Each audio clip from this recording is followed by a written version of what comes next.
Hello, beautiful people, and welcome back to another episode of Black Girl Creative. Yay! I am Alicia Renice, your host, and I am so happy that you are here. Today, we're going to talk. Okay, we're going to talk. We are artists, we are creatives, we are scared. We want to create and share things with the world. You've put your thing out there, and then you might get a negative comment. You might get someone who offers a criticism first as opposed to, an accolade or a compliment. And you're crushed and your feelings are hurt. And I want to let you know that your feelings are valid. It makes sense. You've created this work of art and you put it out in the world, and maybe it's not being received in the way that you want to receive it. I have something to share with you. As an artist, I understand the desire to have everyone love our art. I understand the desire to want to be seen and celebrated. I understand how much time and energy and effort go into creating our works of art. And I understand how heartbreaking it can be when it seems like other people don't like what we're doing. But I have to be honest with you. Everyone is not going to like your art. And that's a good thing. That's a good thing. It might not feel good in the moment. It might not seem good when you're getting rejection letters, when people are turning their nose up to what you're creating, when people just don't get it, or people just don't get you, or people have criticisms to offer instead of compliments. I understand the pain, right? But it's a good thing that people don't like your art. Number one, people just have different tastes, right? Sometimes it's not personal. Most of the time. Most of the time, the rejections that we experience have nothing to do with us, but has everything to do with other people's personal taste, their understanding, their point of view, these things that we can't control, right? But sometimes people don't like it because it offends them or it ignites something in them. It makes them angry, right? And so our response may be like, we might be tempted to be like, oh, well, I'm going to stop doing this thing because people don't like it. People don't like me. People don't like when I do this. Rejection doesn't feel good. So then over time, we start to manipulate ourselves and fold ourselves into halves. And we start to quiet ourselves and to not say exactly what we mean. But we're tiptoeing around a thing because we're afraid of offending somebody or afraid of someone not getting it. We're afraid of rejection. That's what it really is. We're afraid of rejection, right? So people have different tastes, right? But we have to have the courage to be disliked. We have to grow our courage to be disliked. People are allowed to dislike us. I know. I know. As a recovering people pleaser, it sucks. It sucks to be rejected. And a lot of times rejection for me, it's easy to say with your mouth and with your mind, like, yeah, it's not about me, right? But in the moment, it hurts. It hurts our heart. It hurts our heart. It makes us sad.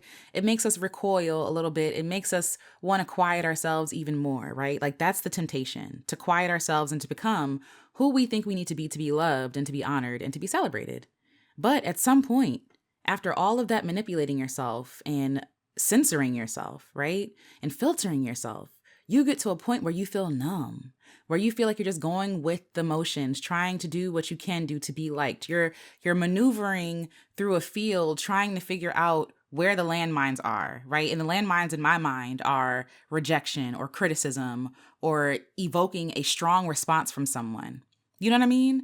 But if you work through your art, if you create art that is filtered and not honest, you feel numb. You feel numb, and that numbness can be depressing. It could feel overwhelming and overbearing. It could feel like we're losing touch with our real selves. We're losing touch with our soul and our heart. And the things that we want to create are no longer being created because now we value people liking us above being free. We value people's their likes and their thumbs up, right? Their views more than we value our honesty. And we really have to consider, do we want to be liked or do we want to be free? And we could say both, right? And I understand you wanting both. We want both, right? And I think in time we will have both. But at first, it's going to cost us. What is the cost of being free? What is the cost of being honest and creating art that is honest? What is the cost of chasing the likes and approval of people? I always say, count the cost before you do anything, right? Chasing the approval of others feels good in the initial stage, right? It feels good to get the compliments and the thumbs up and the I get it and oh my God, I love it, right? It feels good in the beginning. But at some point, you know that you are betraying yourself. You know that you are lying to yourself. You know that you're not being fully honest. You're not showing up full. And at some point, your soul is going to want to break free, to be seen and loved for who you truly are. At some point, you start to resent the art that you make, even if it is getting you attention and views and likes and money. At some point, it's not going to be enough. At some point, your soul is going to ask to be set free once again. And this is why I say in the beginning, you might not get people who get it or like it, right? In the beginning, people might be confused. People might be off-put by it. People might say that it's trashy or it's cheap or whatever it is, whatever they say in the beginning. But at some point, when you are sticking to your truth and to being honest, it will attract the same people. It will attract people who resonate with the truth. I do an exercise with myself and I ask myself, if I were able to be completely honest without shame, without guilt, without fear of retaliation, what would I say? What would I say? And use that as a prompt. Because it's very easy for me. It's very easy for me to fall into the what do people want to hear as opposed to what do I want to say? What do I want to say? Because I know what it feels like to be an artist enslaved to people's likes and attention and their thumbs up and their approval of me. I don't want to be enslaved anymore to anybody's approval. And that means that people might not get it. That means people might leave. People might thumbs down. People might reject me, right? But at the end of the day, I'll still have myself. I would rather have myself and be free than not have myself and be liked. Being liked and chasing approval does not satisfy. It doesn't satiate. It's very cheap. It's very shallow. Like even these computers, like the internet is changing us. It's making us change how we approach creation because we're no longer creating from truth, right? We're creating based on what we think will get us likes. We're chasing the approval of other people, even in our creations. And sometimes I have to check in with myself. Am I being honest? Am I being true? Am I being true? I have to have the courage to be disliked. I have to have the courage to be criticized. Like when you're an artist, that's what you're agreeing to. You're agreeing to be criticized. You're signing up to be seen. And that can be scary, right? And it could be painful and all the things. I don't want to make light of that, right? And be like, oh, it's not that bad. No, sometimes it sucks. Sometimes I cry. Sometimes I just want to go in a corner and never be seen ever again. I'd be like, oh, I'm never singing a song, never making another video, never making another podcast because I'm tired of it, right? But at some point, because I'm an artist, I want to create again. At some point, I know that the risk of being rejected is worth it. The risk of being disliked is worth it because I get to be free. I get to create what I want to create. I don't want to put my precious energy into things I can't control, right? I can't control what people like. I can't control what people think. I can't control how people respond to what I create. I can't control how many eyes even see my stuff. Especially with the algorithms now, there's a lot of stuff is out of our control, but what we do have control over is ourselves and our creativity. We have control. We get to say. Who gets to say what you create? Who gets to say what kind of artist you want to be? Even if people don't get it, there are people who are going to resonate with your truth, and let that first person be you. Instead of putting that energy into trying to convince people to like you and convince people to like what you create or get it, even if they don't get it, what if we put that energy into actually creating, into actually doing the things that make us happy, into actually being honest? There's something freeing about being honest. Like scripture says, the truth will make you free, right? And telling the truth is hard. Telling the truth costs you. Telling the truth is not easy. Telling the truth might be met with some retaliation because some people don't want to see the truth. And so we have to understand, like, as artists, you're a prophet. As artists, like, you're a healer. As artists, you are a truth teller. And your responsibility is not to other people to make them like what you do. That is not your responsibility. Your responsibility is to be honest and to put your precious and sacred energy into your sacred art and your art making, and you're creating space and you're telling the truth. It's reserved for making your art.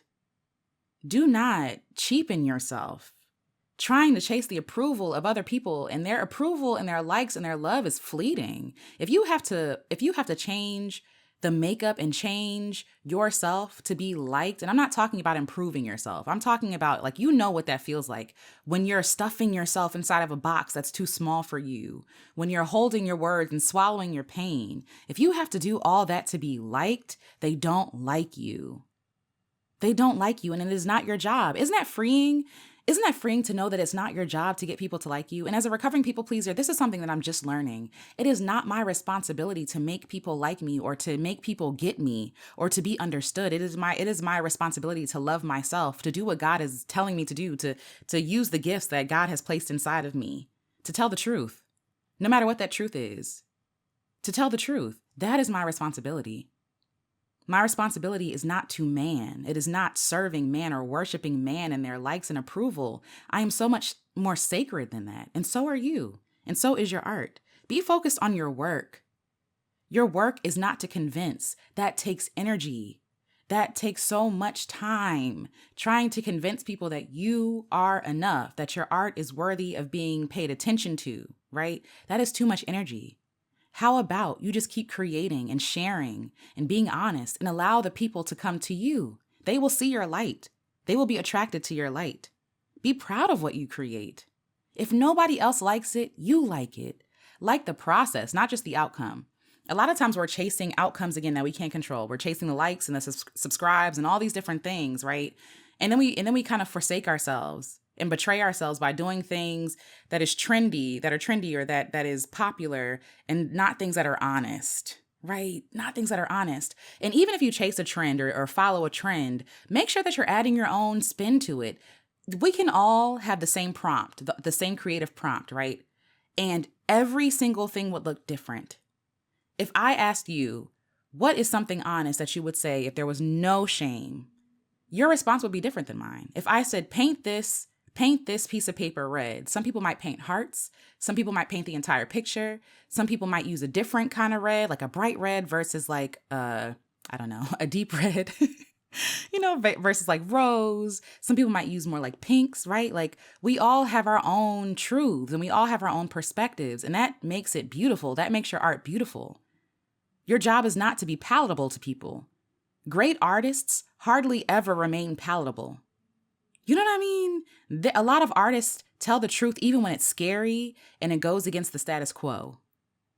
Your job is not to convince, it is to create. That is your job.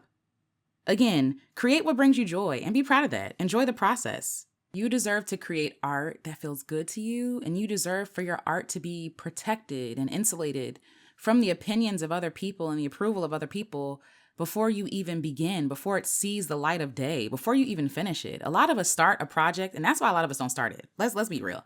A lot of us don't start projects or create things because we're already in the future being like, oh, they're not going to like this. They're not going to like that I said this, right? That's not the point, my dear. It is not to be liked. The point is not to be liked. The point is to create and to create honestly and let what happens happen. Stop trying to control the outcome. Stop trying to control everything and mind read people and control people and how they respond to your art. All you have to do, and this is why I say it's a good thing. The good thing is you don't have to care about people liking you. The good thing is that people will like you, and that's a good thing. Why is it a good thing? Number one, it helps you to identify pretty early who is for you and who is not. You know what I mean?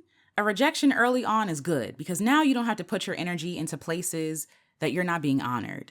You know what I mean? If somebody lets me know right off the bat, oh, I hate your art. Okay, great. Like, you don't have to follow my art anymore. You're not the person I'm looking for. You're not the person that my art is looking for. By a person rejecting us and putting us down, it gives us more clarity to who is that person. Okay, you're not that person. Okay, cool. I know that my art will find the person it's meant to find, and they will resonate with the art that I am creating. Right? So one, it clears your energy and it clears your path. And it shows you that you're one step closer to finding who your art is for. The second thing, people will dislike you. It frees you. You're free to not have to chase their approval anymore. When someone says they dislike your art or disapprove of whatever you're making, it frees you to focus on what you want to create. It frees you to not be concerned with them anymore. It frees you to be you and to love yourself. Right? And in the beginning, of course, like we all want the likes, we want the quick wins, right? The things that feel good to our ego, the things that give us like a good dopamine hit, like, oh, somebody liked it, great. And that's wonderful. That's all great. But for longevity, what does your soul really want? Does it want the likes and subscribes and the views, or does it really want to be free and honest and to be loved for being free and honest and for being yourself? The reason why rejection is so beneficial is that it gives us more permission to love ourselves, to be ourselves. A lot of us, including myself, will take rejection and say, oh, they rejected me, so I must change this about me. Instead, we can say, oh, they rejected me, but I still love me. I still care about me. I still want to do what I want to do. And I don't have to share my art with you anymore because that takes energy to share my art with you. You know what I'm saying? And another thing I want to say, especially about building like your brand and things like that and a following, in the beginning, it might take a long time to get the traction you want. It might take longer. Chasing trends and what's again, what's popular, that's an easy way to get attention right away. And I'm not knocking it because I think in good practice, right, it's beneficial to use in your creative practice. And we'll talk more about that later. But for the most part, right, in the beginning, like we want that good hit. We want to be rewarded for our bravery immediately, right? And sometimes that reward can seem like it is, likes and subscribes and all these different things and views. But the real reward for our bravery is long term. The real reward is you being set up, being confident in who you are, finding your own voice, finding your own truth and sharing that truth and having people that resonate with what you say. And again, that might take longer, especially if you're being brave in the truth that you're telling. Because some people might be afraid. You're being brave with telling the truth. Some people might be afraid to admit that they resonate with what you're saying.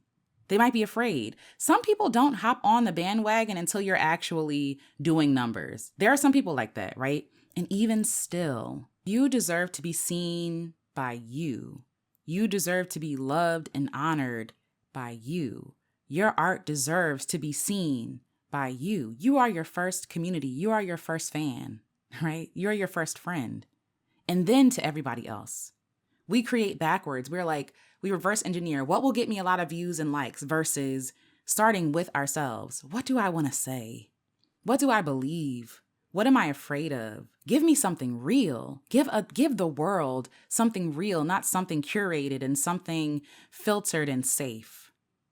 Be brave. Be brave enough to be disliked. Have the courage to be disliked. And understand that even when you get rejected and when people dislike you, and it doesn't feel good, right? But that's still someone resonating with what you're creating. It's just not having the outcome that we want. They feel it. They resonate with it. It just repels them, right? And even that is love. Even someone leaving a place where they're not aligned, where they don't resonate with what is being done, that's love for themselves, but also love for you because now you have more space. Now you have more space to bring in the people who actually get it. Now you spend less time trying to convince people, trying to explain yourself, trying to make yourself palatable. Because who wants to live a life like that? Who wants to live a life like that? What I will say is, right, this sounds all great and fun and good. It sounds great, Alicia. But that's scary. And it is. And I wish that I had a shortcut. I wish that I had a hack or something like to work through. You know me. I'm always like, act like everything is an experiment. Everything doesn't have to be a thing, right? You don't have to come across as an expert. You don't have to be an expert. You can experiment with things. And even some people will still dislike your experiment. And you still persevere. And you still keep going. Don't allow the opinions of other people be the reason why you don't love yourself, why you don't tell the truth, why you don't be yourself. We need your art. We need you to be honest. I know in a lot of ways my art saved me. Creation saved me. Being able to sing and write and dance, it saved me. It allowed me to express myself honestly. And I worked so hard. To even begin to see myself, right? I don't want to go back to chasing the approval and, the likes and the thumbs. And I don't even want to create for an algorithm. I understand that I have to play the game to be seen, but that is not my life's work. My life's work is not about when I think forward in my life, when I'm 120 and I'm looking back on my life, right? What's not going to matter to me is oh yeah, I got a lot of views on that video, right? What's going to matter to me is I was honest. I was brave. I said what I wanted to say. I did what I needed to do. And yeah, people rejected me. But at the end of the day, I've come closer and closer to knowing and loving myself. And for me, that is the greatest reward. That I didn't compromise, that I didn't lie, not even to myself, for the benefit of other people. I saw myself as someone sacred and enough. And I believed in myself and I took up space. That's what I want. And what's going to matter to me is not that I was liked, right? I don't want to be liked. I want to be loved. I want to be respected, right? I want to be supported by people who get it. I want to live a life where I don't have to keep being different versions of myself because they might not like this part of me. I want to be in a place where people have rejected me so that I can love myself and be around people who love and get me. I want to be free more than I want to be liked. And that journey is going to be hard and scary, but I'm excited. I'm really excited because I feel like that is true freedom. Like that is the true reward of a creative, is to be free, not liked, not liked. The world will convince you that you need to be liked. And I'm here to tell you, you don't. You don't. If you not hurt nobody, let them dislike away. Let them thumbs down. Let them leave a nasty comment, right? Because at least you will be free. At least you will have yourself. At least you will have your integrity. And that, above all else, that matters most. That matters most. So we are officially back for season, I guess this is 4 of Black Girl Creative. And I'm excited. And I hope that you're giving yourself permission to be free more than you are focusing on being liked. You can't control that. That's exhausting. That doesn't satisfy. If you're chasing likes and approval, you will end up far, far, far away from yourself, from the center of yourself. By being honest and working through that rejection, you get to the heart of you. And wouldn't you want that more than just likes on the internet? Right? Wouldn't you like that more? Wouldn't you like to be free more than you would like to be safe or play it safe? There's a calling inside of us. I know that there's a calling inside of you that just like wants to emerge and to be like, I just want to be free. Let me out. But we're like, no. If people see you, they're not going to like you. If people see you, they're going to reject you. And they might. But what are we teaching ourselves by chasing the approval and being afraid of rejection? That them liking me is more important than me liking me. That them liking me is more important than me being free. That being enslaved to their likes and their approval is more important than me being free. And that is a lie. That is a lie. And I love you and I want you to be free. So I hope this episode was helpful. If it was, let me know. Be honest. Be free. Be free. Everyone will not like you. Everyone will not like your art. And if you spend time convincing other people to like you, you will not like you because you're going to start believing them. Hang around the people who get it, even if you're the only person who gets it right now. You won't be alone forever. Okay? So I see you. I love you. I celebrate you. And I will talk to you in the next episode. All right. Bye.